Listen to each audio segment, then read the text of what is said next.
When I heard that Lomography was releasing a brand new 110 camera, I got just a little bit excited and I reached out to them and I asked if I could borrow one for review. They kindly sent me out a loaner copy, which I've been testing for about the last month or so. Now during that time I've been feeding this thing non-stop, all types of 110 film, as well as some of my own cut-down 16mm reloaded films. My goal with this video is to give you guys an unbiased, informative opinion on the Lomomatic 110 from somebody who loves and shoots 110 all the time, but just because I've borrowed this from Lomography, they have really no say in what I'm about to publish. So everything you're going to hear is my honest opinion, good and bad. So let's jump in. So what is the Lomomatic? Well, I kind of think about it as like a jacked pocket Instamatic. Basically, it's a 110 film camera on steroids. Now, I could start the video by going through like a tour of the camera and pointing out all the buttons and the doohickeys and the widgets and all that stuff. But instead, I'd much rather start at, I guess, the one thing that really got me excited about this camera, which is the ability to take multiple exposures.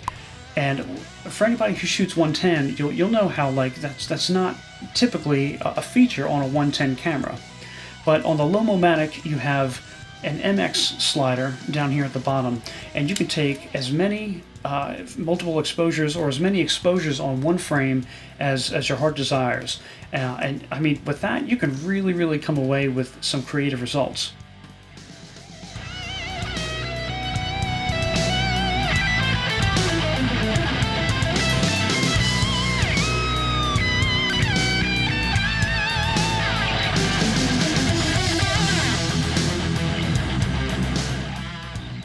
But that's not the only useful feature you have if you're trying to make some creative shots. There's also a bulb mode. Now, I've never actually thought about taking a light painting with a 110 camera. Actually. I mean, now I could, and that's kind of something that I wanted to go out and try.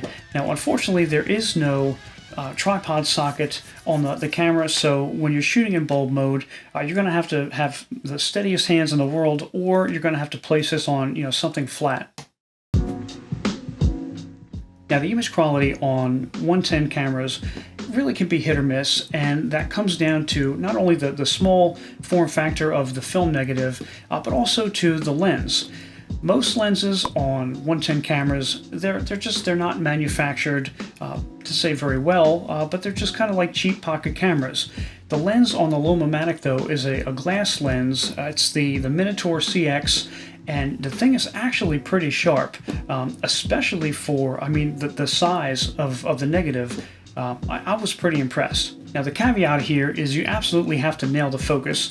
I can't count how many times I forgot to select the focus distance that I need, leading me to blurry shots, and then I would take it and I would be like, oh crap, I gotta move it and then take another shot. But with that said, whenever I nailed the focus and my hands weren't overly caffeinated from 15 cups of coffee, everything looked just tack sharp. There's two versions of the Lomomatic.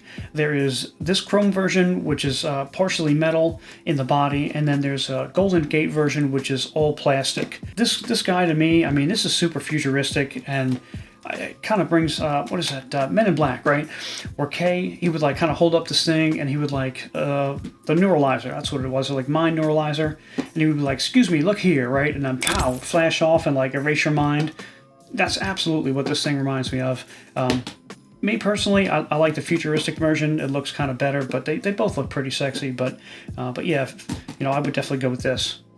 Now, the overall body styling for this, what kind of comes to mind is if the Rollei A110 and a Kodak Instamatic had a love child, this is what you're going to get. You're going to get the Lomomatic 110. It has that same, I don't know, it has like a mashup of both of these, and these are both kind of, I guess, classic 110 body styles.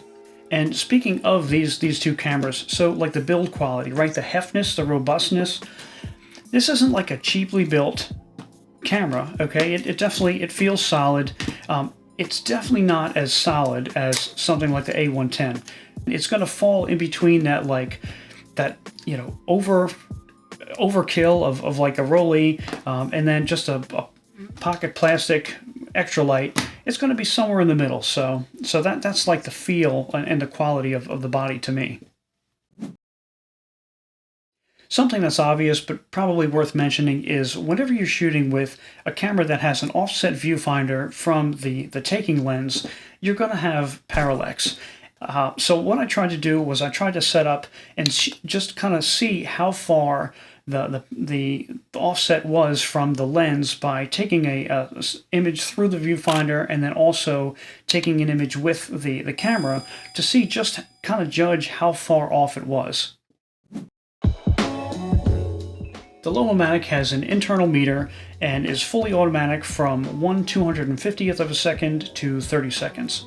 And in most of the shots that I've taken, I can't really think of a scenario where it didn't meter pretty well. In the sun, directly in the sun, high contrast, it really handled everything pretty well. The meter and the LED lights will shut off automatically after 5 minutes, or if you collapse it, whichever comes first. And another cool trick that the Lomomatic can do is easily shoot cut down or reloaded 110 film. So with some cameras, you need to have perforations on the film. If like you're reloading any kind of 110 film, it has to have a perforation to cock the shutter. But with the Lomomatic, you can just engage your multiple exposure leader to cock the shutter, so you don't need any perforations on the film, which is a big plus. Basically, that was super helpful because I was able to just rip down some 120 into a couple strips of 16mm, load it in these split open cartridges, and I was good to go. Some useful info if you are shooting your own reloaded film is that one full cycle will give you one frame. Sometimes, like with the Pentax Auto 110, you have to wind it a couple times to make sure that you're not overlapping, but you're good to go with one frame. Will yield you one picture. And if you are reloading your own film that isn't pre-flashed, it's kind of cool to see like the full projection of this lens on your film. So I'll show you guys a couple examples here of what I mean.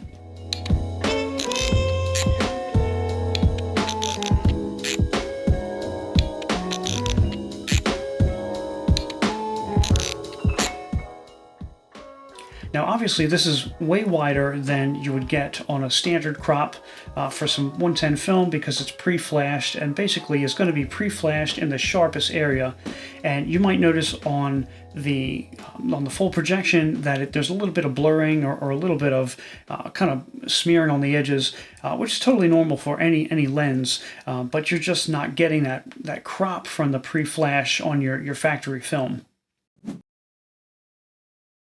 Okay, so I've been talking about the good stuff, but what's the not so good stuff? Well, as I was shooting this thing, I had an issue with the frame advancing.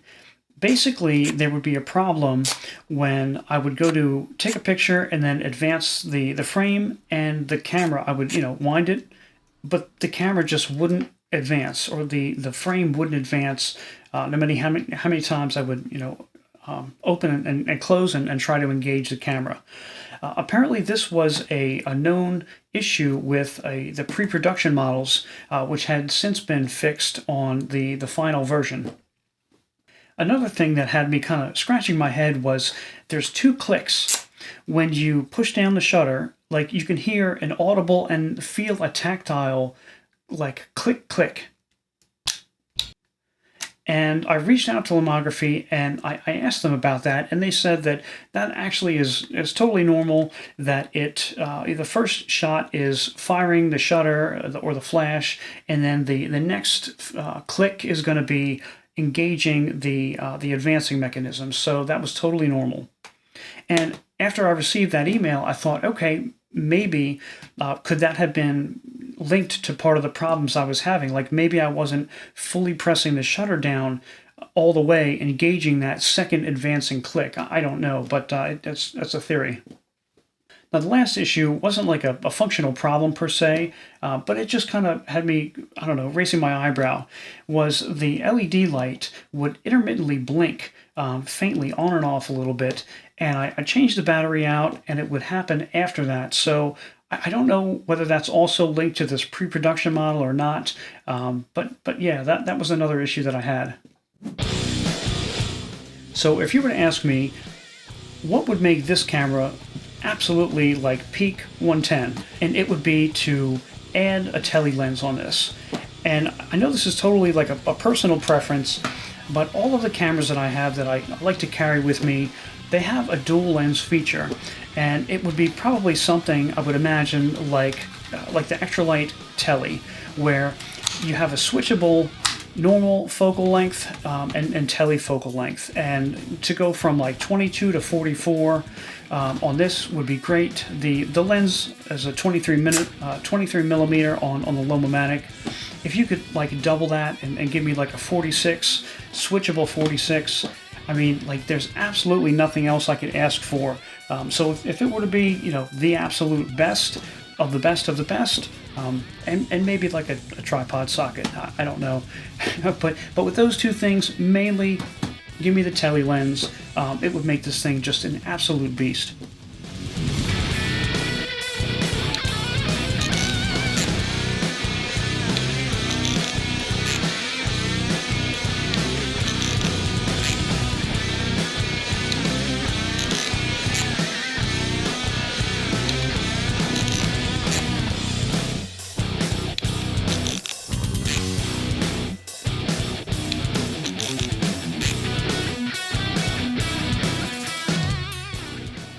So to sum everything up, I would say if you're already a fan of shooting 110, you really can't go wrong with a Lomomatic 110. It's just a fantastic, fun, pocketable camera. It is. If you're not a fan or you're not familiar with 110, this would be a wonderful entry into the format. But to be honest, it's going to spoil you, because most 110 cameras don't give you all the control that this is going to give you. And I definitely think it's worth mentioning that this is a brand new film camera that was just released. You know, in an age that basically eBay is housing, I don't know how many umpteen hundreds of used, as-is, broken film cameras, it's really cool to see, you know, new available options coming on the market. I really feel like the Lomomatic is a kind of a little bit of a niche camera, and it's going to kind of click with like a certain niche group of people, but I'm definitely one of those people. It's just a cool camera. I'm going to hit you guys with some more example photos on the way out, but I do hope everybody's well, and until the next video, we'll see you.